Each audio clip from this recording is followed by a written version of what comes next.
Жеңил, зуулдап бараткан бул чыгырыктар эч бир кесепети жоктой көрүнөт. Бирок Борбор калаада мунун айынан күнүнө 4-5 киши тез жардамга кайрылууга аргасыз. Алардын арасында өтө оор жаракат алып, жандандыруу бөлүмүнө түшүп калгандар да бар. Самокаттан дененин бүтүлө мүчөлөр жаракат алат экен. Анан самокат айдаган адам каттуу баратып, жөө жүргүнчүлөр да сүзгөн учурлар көп катталып атат бизде. Жөө жүргөн адамды сүзсө, белинен, башынан, самокат айдаган адам көбүнчө башынан жаракат алат экен. Жыгылганда биринчи башы, колу, бутунан көп жаракат алат экен. Ошонун ичинде оор жаракат алып, реанимация бөлүмүнө чейин түшкөн учурлар кездешип жүрөт.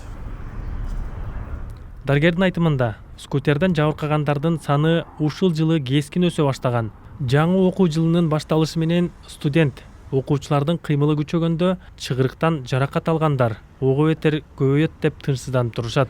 Шаардыктар ансыз деле тротуарда басуудан да кооптонуп калдык дейт.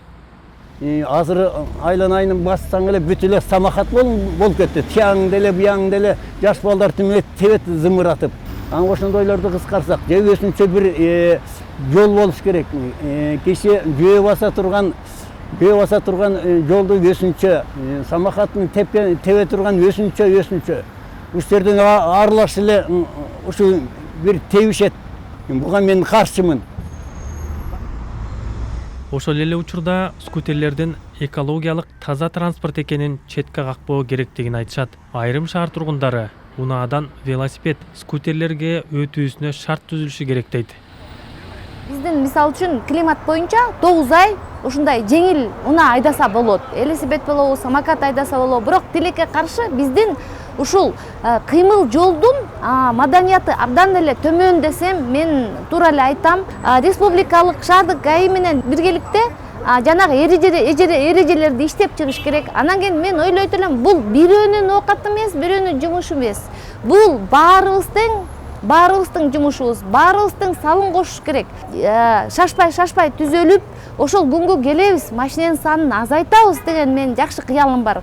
Кыялдарым орундалат деп мен толугу менен ишенем. Кыргызстанда скутерлердин жүрүүсүн тескеген жол эрежеси кабыл алына элек. Буга чейин жогорку кеңеште көтөрүлүп, мыйзам даярдалып жатканы айтылган. Бирок ал азырынча ишке аша элек. Веложолу жокко эсе Бишкекте электр чыгырыгы үчүн атайын жол курулары өтө эле күмөн.